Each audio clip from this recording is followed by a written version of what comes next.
This is New Zealand and the Pacific Ocean, about 4,000 kilometers south of Australia, the world's second most peaceful country. Most people living in India and Pakistan know New Zealand because of cricket. Just like me, Brendan McCullum, Ross Taylor, Daniel Vettori. I knew New Zealand because of them, but New Zealand is very famous worldwide, especially for its large mountains. Because of ranges, beautiful lakes, and high-quality organic food. Some of you might already know that the famous movie Lord of the Rings was also filmed in these beautiful landscapes of New Zealand. The weather in New Zealand is just like the UK. Slight warmth, long winters, and quite a bit of rain. Yet despite this, New Zealand's population is not even 7% of the UK's population. No, if you look at this map of New Zealand, you will notice that about 80% of New Zealand is completely empty and no one lives there. 70% of New Zealand's population lives here in the north, and even in the north, 50% of the population lives in this one city, Auckland. Despite such amazing weather, beautiful scenery, low crime rates, and a high standard of living,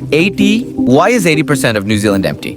Let's find out the answer to this question. The truth is that in this video, first, if we look at the world map, you will notice that New Zealand is very far from the rest of our world. Meaning, if you sit in a plane from Karachi or Mumbai, so only after crossing the entire Arabian Sea and Indian Ocean with a flight of around 18 to 22 hours can you reach New Zealand. And now the question arises, why would people live so far from this world? How did they reach the island? Now, there are multiple views here. If we go to New Zealand's official website, it states that about 1,000 years ago, between approximately 1320 and 1350, the Maori people discovered New Zealand. The Maori were the people residing on all these islands in the Pacific Ocean, also known as Polynesian Islands. According to official sources, around the 13th century, the Maori left all these islands, boarded large canoes, and reached New Zealand. This is approximately the same era when the Mongols and Genghis Khan were gaining control over all of Eurasia. But now the question arises why these people left their old islands. When we researched this question, we found from some articles that there is a slight difference in the Maori historical records. According to Maori traditions, New Zealand was not during the 13th century, but 500 years before that, around 750 AD, a Maori named Kupe discovered it. Kupe was a fisherman who caught fish for himself and his tribe. But then it started happening that whenever he set his nets, the fish would be eaten by the octopuses found in that area, and these people would catch nothing, it seems.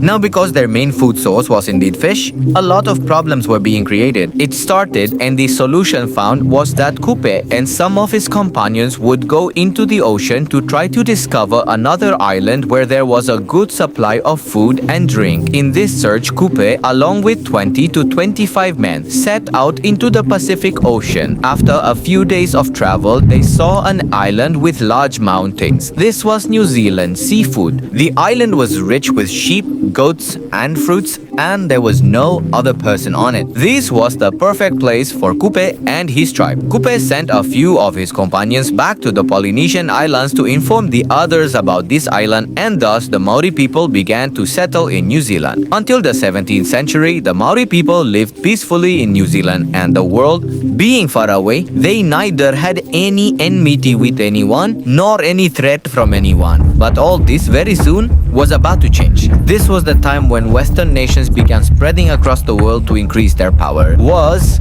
present. Explorers were being sent to discover islands, countries, and continents that could be taken over to increase the power of European countries. In this sequence, a Dutch explorer, Abel Tasman, set out to search for a continent in the south of the Pacific Ocean, because at that time, Europeans believed that there was a continent in this part. There will certainly be, and if this happens, it will open many doors of opportunity for European countries. In 1642, Tasman discovered New Zealand, but when he tried to land there, he had a tremendous bloody fight with the Maori people and was forced to flee. Then in 1779, a British officer, James Cook, this continent, Sansia Medinando, reached New Zealand. Once again, James's soldiers and the Maori people had a fierce battle, and many Maori chiefs were killed. James had to return, but this time he made a detailed detailed map of New Zealand and the entire journey. Through this map, Europeans began to reach the island in the 18th century and dealt with the Maori people in a very smart way. It started. Now, by enticing them with trade and profit, the British began establishing their naval ports there, and then, just 100 years later, the British took control. In 1840, a treaty was signed between the British and the Maori people called the Treaty of Waitangi, and after this treaty, New Zealand officially became a part of Europe and the British Empire. At that time, the Maori population was approximately 200,000, but in the next 100 years, instead of increasing, it decreased to 40,000, and there were two main reasons for this. In fact, when the Europeans came here, they brought with them the diseases that were common in Europe at that time. The problem was that the Maori people had not developed immunity to these diseases, and that's why after European immigration, the local people started getting sick and dying. Secondly, in the 19th century, New Zealand had become a very violent place. Just 5 years after the Treaty of Waitangi, just 5 years later, a series of wars over land ownership began between the British and local Maori, which continued for the next 40 years. Many local Maori were killed in these wars, and finally, this entire series stopped in 1881 when all the major Maori chiefs had been killed and Maori, the movement, had been badly crushed. Now the British also realized that progress could not be made without including the locals in the development process, and so immediately after these wars, the British government made locals key stakeholders in every development project, from the electorate process to everything else. And in this way, the journey of peace and progress finally began in New Zealand. But still, as we showed you at the beginning of the video, so much of New Zealand's area is empty.